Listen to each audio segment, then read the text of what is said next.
Olá, eu sou Mário Benevides, sou engenheiro, tenho uma empresa de consultoria e gostaria de falar aqui um pouco sobre política, sem ofensas, sem partidarismo, nada disso, apenas comentar o que está acontecendo.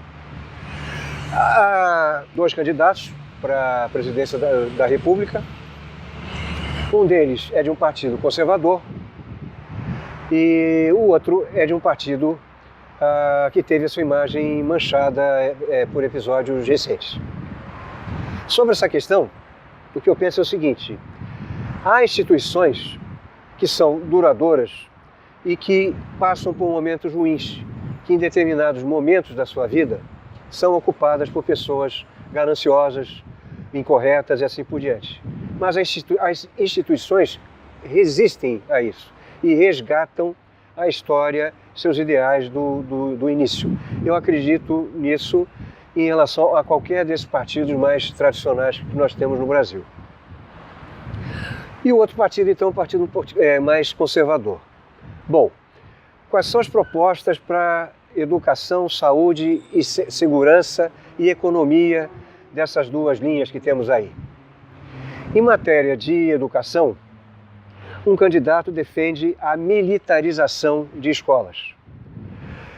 Conversando com um coronel da Polícia Militar aqui de Santa Catarina, ele me disse o seguinte, ele pensou um pouco antes de responder e disse o seguinte: nem todas as pessoas têm vocação para disciplina militar.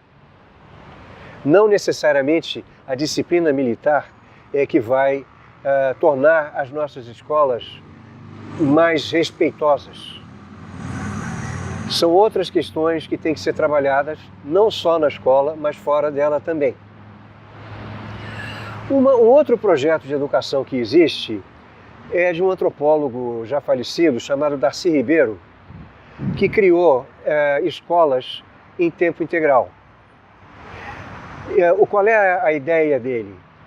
As crianças estudando em tempo integral podem ter uma educação de qualidade, refeição, lazer, esportes, artes, e ficando longe do meio em que vivem, que geralmente é um meio muito perigoso, muito vulnerável, muito triste, tantas vezes no Brasil, como acontece. Essas escolas em tempo integral teriam não só a vantagem de criar cidadãos para um futuro melhor do Brasil, como afastar as crianças e jovens do convívio com a droga, seja para consumir, seja para traficar. E teriam as mesmas oportunidades que jovens e crianças de outras classes mais favorecidas têm, que podendo praticar esporte, ter acesso à arte, etc. Esse projeto me parece o mais interessante. Gostaria que o outro candidato do partido que teve sua imagem manchada pensasse nessa possibilidade e propusesse essa possibilidade em matéria de educação. Em matéria de saúde, eu sou pai de uma médica recém-formada que trabalha num hospital do SUS. Ela se queixa da falta de recursos e, ao mesmo tempo, e conversando com o orientador dela, já um médico experiente, com um curso no exterior, ele disse que no exterior, em países muito mais desenvolvidos que o nosso, esse modelo do SUS é considerado por eles exemplar. Um sistema que oferece saúde gratuita para toda a população. O que acontece no SUS? Ele é mal administrado. Administrar o SUS é como administrar uma grande empresa, cujo objetivo não é dar lucro, mas sim respeitar o orçamento e com o orçamento oferecer o melhor serviço possível para a população. E contar, claro, cada vez com mais médicos mais bem preparados. Há também a proposta de médicos atendendo nas comunidades, o que também é uma boa proposta. Aumentar o número de postos de saúde, etc. São boas propostas. A questão é orçamentária. O importante é sempre lembrar o seguinte: o custo de fazer educação de qualidade e saúde de qualidade é muito inferior ao custo de não fazer. O custo de não fazer, qual é? O Brasil desperdiça gente. De cada 10 jovens, 6 são desviados ou para a criminalidade ou para uma vida sem oportunidades. Nem conclui os estudos. Imagina o custo que não tem ter tanta gente, tanto jovem envolvido com droga. É um custo altíssimo para hospitais, além das próprias vidas, né? Não existe custo maior do que esse. Portanto, toda vez que disserem, mas fazer isso custa caro, sempre é bom lembrar, custa muito mais caro não fazer. Falando sobre segurança, há uma proposta bem clara, que é a de armar toda a população. E, naturalmente, com polícia ostensiva e etc. Nesse particular, eu quero fazer 2 observações. Primeiro, notar que atrás de mim há canhões virados para fora. Quando esses canhões viram para dentro, é o que se chama de regime militar ou regime ditatorial. Eu já vivi essa experiência. Não é boa. Não é boa. Se fosse boa, os próprios militares não teriam querido sair do poder. Eles não foram expulsos do poder. Eles saíram do poder porque quiseram. Depois de 21 anos de ditadura, entregaram para os civis. Não é bom um regime desse. Não é bom para ninguém. É uma ilusão achar que a gente vai ter mais segurança com as armas apontadas para dentro de casa. A segunda observação. O general Vilas Boas, comandante do Exército Brasileiro, deu uma declaração recentemente, por meio de um porta-voz, que eu considero fundamental para que as pessoas parem para pensar. O que ele disse? Que na intervenção na segurança do Rio de Janeiro, as forças armadas e policiais se sentiram sozinhas. Ele se queixou de que as outras forças que deviam atuar não atuaram. Ele disse claramente, não se vence a violência só com armas. São necessárias, entre outras, medidas socioeconômicas. Repetindo, isso foi dito por um general, não só um simples general, o general mais importante do Brasil neste momento. Bom, então o que pode ser feito sobre segurança e qual será a proposta sobre segurança do outro candidato? Não só na questão da segurança, mas na questão da economia também, o que está faltando é debate. É debate. Há um candidato que foi gravemente ferido, sim, por um ataque absurdo de faca, mas que ele já está em condições de dar entrevistas. Ele tem dado entrevistas até para diferentes estações de TV. E se manifesta nas redes sociais também permanentemente. Por que não poderia participar de um debate? Por que o formato do debate não poderia ser diferente, com os 2 candidatos sentados, cada um em sua poltrona? E debatendo ideias, sem agressividade, para que a população pudesse, de fato, ter mais meios de escolher. As pessoas estão escolhendo, na maioria das vezes, com base em paixão, e uma paixão, às vezes, de ódio. Que a paixão tem essa característica. Ela cega e, ao mesmo tempo, às vezes, se volta com ódio para aquilo que é diferente do que a gente pensa que pensa. Porque se pararem para pensar de verdade, não é possível que o que vem sendo dito tão grosseiramente, tão desrespeitosamente sobre tantos assuntos aí, não é possível que as pessoas pensem dessa maneira, pelo menos não tantas pessoas pensem assim. Por isso que o debate é muito importante, para que as ideias, as propostas de fato surjam, inclusive em matéria de segurança e mais ainda em matéria de economia. Em matéria de economia, tem o candidato do Partido Conservador, começou dizendo que ia privatizar tudo, agora diz que não, que já não vai privatizar certos setores.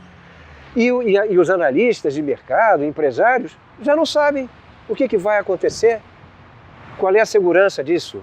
O economista que está a serviço dessa candidatura já chegou a propor voto de bancada.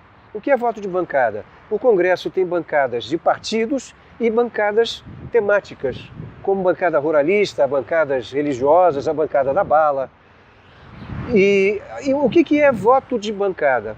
Ora, dentro de uma mesma bancada, dentro de um mesmo partido, as pessoas, seus representantes, pensam diferente. Algumas pensam igual, outras pensam de maneira diferente. E aí está o modelo da nossa democracia. Ora, o voto de bancada é reduzir o Congresso a mini congressos, quebrando uma regra constitucional, institucional e da própria democracia.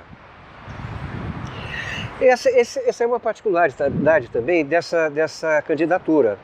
Por que essa candidatura quer acabar com reserva indígena e com quilombo? Porque está dando ouvidos a um tipo de empresário que não quer respeitar essas instituições, porque são instituições. A nossa história viva é também contada por essas etnias.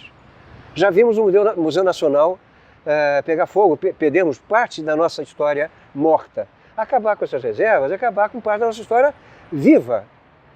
Para que acabar com essas reservas? Para a mineração e para a agricultura. O que também, se a gente plantar todo o território nacional, se a gente minerar todo o território nacional, a gente vai ficar sem ar para respirar, ainda que tenha comida para comer. E há empresários da mais alta seriedade que sabem tratar dessas questões muito bem, com todo o respeito, com toda a seriedade. Eu trabalho há muitos anos com engenharia. Conheci vários empresários muito respeitosos do setor de agricultura, do setor de infraestrutura, do setor de energia. Então, isso é mais uma demonstração de que essa candidatura, o modelo principal dela, é um tanque de guerra, que passa por cima de tudo como se fosse um trator com uma arma apontando. Para quem? Para a população. É esse o modelo que eu, pelo menos, faço do que eu tenho ouvido. Pode ser até que eu mude de opinião se houver um debate. Se houver pelo menos um debate. Pode ser até que eu tenha outra impressão. Mas a impressão que eu tenho, por enquanto, é essa. E a questão também de discriminar quilombolas. Eu trabalhei durante muito tempo no interior de Goiás. Convivi com vários descendentes da etnia africana Calunga. Gente muito séria e trabalhadora. A grande maioria dos indivíduos. Pessoas muito sérias e trabalhadoras.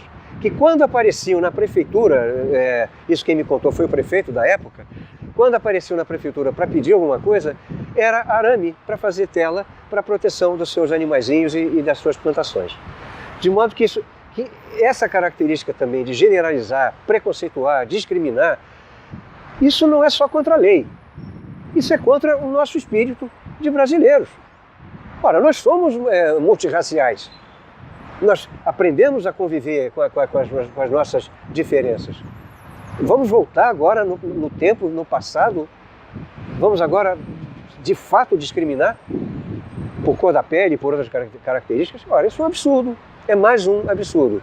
Me parece que a outra candidatura não tem esse tom, não tem essa vontade. O candidato propriamente é um indivíduo muito bem preparado e muito firme nas respostas que dá, inclusive quando responde a críticas que seu partido sofreu, algumas inclusive com toda a justiça. Mas ele responde muito bem, é muito bem preparado, é um professor, deve ser respeitado e deve ser ouvido. Seja quem for eleito, vai ter que governar com um Congresso que já está formado. Isso acontece em qualquer país democrático como o nosso, que tem um presidente e tem um parlamento. O presidente governa com o parlamento, com o Congresso. E tivemos na nossa história recente 2 exemplos muito claros do que acontece quando certas regras são quebradas. Um governo deu as costas para o Congresso e achou que podia governar só com o povo. Esse governo caiu. O outro governo que assumiu tem uma ligação de quase que 100% com o Congresso, mas virou as costas para o povo. A sua popularidade é menor do que 5%. Portanto, isso sirva de aprendizado para quem for assumir o cargo agora. O presidente, seja A ou B, vai ter que respeitar a população e governar com o Congresso. Outro dado importante sobre corrupção. Qualquer instituição humana tem corrupção, qualquer uma. Agora, a corrupção cresceu no Brasil do tamanho que cresceu porque havia uma coisa chamada impunidade. Hoje a gente vê a justiça atuante, a gente vê a mídia atuante, a gente vê a sociedade atuante e vimos coisas inimagináveis há 1 década, 2 décadas. Gente muito rica, muito importante, políticos, empresários, estão presos, pagando pena. Portanto, temos essa arma a nosso favor para combater a corrupção, coisa que não tínhamos no passado. Não devemos temer a corrupção, devemos enfrentá-la, evitá-la, enfrentá-la e puni-la, como está sendo feito. Com exageros aqui ou ali, não sei, ou falhas lá e acolá, não importa. Mas a justiça funciona e a impunidade já não existe mais. Acreditar que partidos políticos não possam se recuperar é acreditar também que empresas não possam se recuperar. Ora, um dos grandes produtos brasileiros é a construção civil e a montagem eletromecânica das nossas empreiteiras, reconhecidas internacionalmente, que se mancharam porque durante um determinado período da sua história, a gestão se mancomunou, se sujou com o jogo da corrupção da política. Mas elas haverão de sobreviver e voltarão a nos dar orgulho desse produto nacional que é a nossa construção civil e montagem eletromecânica. Nossa tecnologia de fazer obras complexas e fazê-las muito bem. E a mesma coisa, podemos, para variar, fazer a comparação com um clube de futebol. O mesmo clube de futebol pode colecionar títulos, como pode ir para a segunda divisão. Os times mudam, o clube permanece. Esses clubes também, às vezes, têm administrações criminosas, corruptas, que roubam dinheiro dos sócios e enganando todos os seus torcedores. O tempo passa, eles vão embora e os clubes permanecem. É assim que eu prefiro acreditar. Prefiro acreditar que esses partidos tradicionais que estão no Brasil continuarão existindo e que resgatarão a sua história de origem, suas propostas de visão de país, de visão de nação brasileira, de lembrar agora do candidato, mas visão de país. Era o que eu tinha para falar. Eu acho que eu não ofendi ninguém, espero também não ser ofendido por ninguém e que todos nós possamos assistir a pelo menos um debate entre os dois candidatos e que possamos votar de cabeça fria, sem ódios, sem rancores, pensando no que é melhor para cada um de nós e no que é melhor para o país. Abraço.